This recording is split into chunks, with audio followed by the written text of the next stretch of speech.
आज हम बात करेंगे कि आपको इंग्लिश में जो है सीडीएस के लिए कौन कौन से टॉपिक्स कवर करने हैं। गिने चुने टॉपिक हैं। अगर आप सीडीएस की ऑफिशियल वेबसाइट पर जाकर उसका सिलेबस देखेंगे तो उसमें लिखा हुआ है बेसिक अंडरस्टैंडिंग ऑफ इंग्लिश, ठीक है।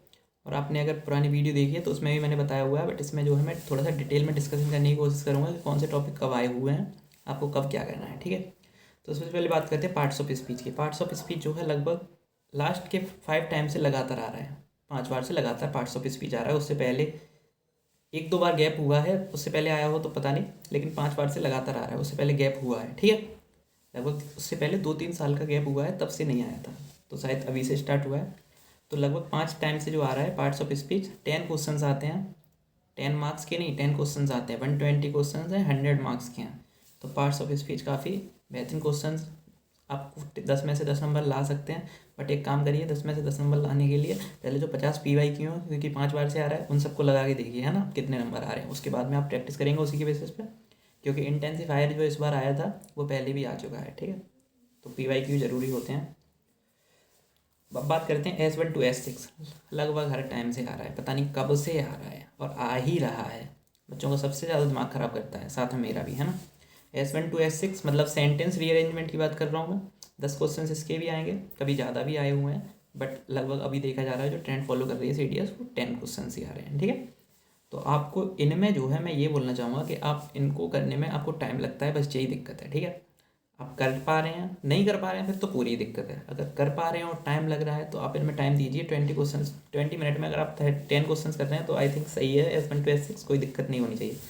PQRS, PQRS क्या है, आपको वर्ड्स अरेंजमेंट होते हैं। एक सेंटेंस होता है वो घुमा हुआ दिया जाता है, वो अरेंज करना होता है। तो PQRS जो है वो काफ़ी इजी पड़ जाते हैं, उसमें आप अच्छे से नंबर्स ला सकते हैं। ये भी लगभग सही टाइम से आ रहा है, ओके। ये भी आप करना चाहिए, 5 बार से तो आ ही रहा है। पैसेज की बात करते हैं। पैसेज तो स्टार्टिंग से पैसेज ना आए ऐसा हो ही नहीं सकता, है ना, मतलब कोई चांस ही नहीं है। एक एक बार कभी तो शायद 5-5 पैसेज भी आए हुए हैं 2017-18 में, तो ठीक है। तो पैसेज भी आपको करने हैं, कम से कम 2 पैसेज तो आपके आएंगे। तो 10 क्वेश्चन लगभग 3 बार से तो 2-3 पैसेज ही आ रहे हैं, 2 आ रहे हैं, 2 तो 5-5 क्वेश्चन होते हैं। तो 10 क्वेश्चन आपको यहाँ से मिल जाएंगे। और 5वां टॉपिक है हमारा क्लोज टेस्ट। क्लोज टेस्ट से एक बार जो है CDS 2 2020 में 20 क्वेश्चन आए थे। उससे पहले भी 20 क्वेश्चन आए हैं, बट अभी जो है नॉर्मली दो बार से लास्ट के 2 टाइम से 10 क्वेश्चन आ रहे हैं। तो आपको क्लोज टेस्ट भी करना है। अच्छा, ये 5 टॉपिक जो मैंने बताए, parts of speech, S1 S2 PQRS, passage और क्लोज टेस्ट, ये आपकी लर्निंग और अंडरस्टैंडिंग पे बेस है, ठीक है। आप कितना जल्दी फास्ट पढ़ लेते हैं और कितना जल्दी समझ लेते हैं उस पर बेस है। तो फिर इसमें ग्रामर का कोई रूल नहीं है। ग्रामर केवल थोड़ी सी क्लोज टेस्ट में यूज हो जाएगी, अदरवाइज और किसी में ग्रामर जो है, ठीक है, पीक नहीं ही होगी, है ना। ये केवल अंडरस्टैंडिंग होती है कि सेंटेंस आपको अरेंज करने में थोड़ा बहुत ग्रामर एंड, बट ठीक है ना, ग्रामर आप बिल्कुल जीरो नहीं ले सकते, बट इसमें ग्रामर का रोल इतना बहुत ज़्यादा नहीं है, ठीक है। 5-10% ग्रामर का रोल होगा। अब बात कर लेते हैं वोकैब की। वोकैब ना आए CDS में, ये तो शायद वोकैब ना आए फिर तो बच्चों के बहुत ज़्यादा नंबर आने लग जाएंगे, ठीक है। तो वोकैब में क्या है, idioms, phrases, antonyms, synonyms, okay. केवल यही 3 चीज़ें, ईडियम्स, फ्रेजेस, एंटोनिम और सिनोनिम्स। 10-10 क्वेश्चन हर किसी से, 30 क्वेश्चन हो गए। वोकेबलरी आपका इतना बड़ा पार्ट है कि 30 क्वेश्चन आपको यहाँ से बनने हैं, आप वोकेबलरी नहीं छोड़ सकते, ठीक है। अब बात करते हैं ग्रामर की। ग्रामर में क्या आता है, अच्छा, ईडियम्स, फ्रेजेस, एंटोनिम्स, सिनोनिम्स जो है आप प्रीवियस ईयर जरूर करिए, क्योंकि उसमें से भी जो है एक आध रिपीट हो जाते हैं, ठीक है। मतलब इतने ज़्यादा रिपीट नहीं होते, बट रिपीट हो जाएंगे। ग्रामर में बात करेंगे तो फिर प्रीपोजिशन एंड डिटर्मिनर्स, ये लास्ट के 2 टाइम से आ रहा है। फिल इन द ब्लैंक्स लगभग क्या हर बार ही आती है, ठीक है। सेंटेंस कंप्लीशन जो अभी आ रहा है 2 बार से, और स्पॉटिंग एरर जो पता नहीं कब से आ रहा है, ठीक है। तो स्पॉटिंग एरर की अभी जो है ट्रेंड ये चल रहा है कि 10 क्वेश्चन हर किसी से आते हैं, ठीक है।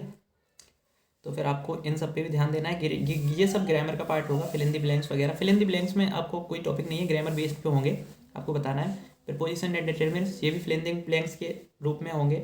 और सेंटेंस कंप्लीशन, ये जो है आपको एक सेंटेंस आधा दिया होगा और नीचे कंजक्शन से रिलेटेड होंगे ये ज़्यादातर क्वेश्चन जो है ना सेंटेंस कंप्लीशन के।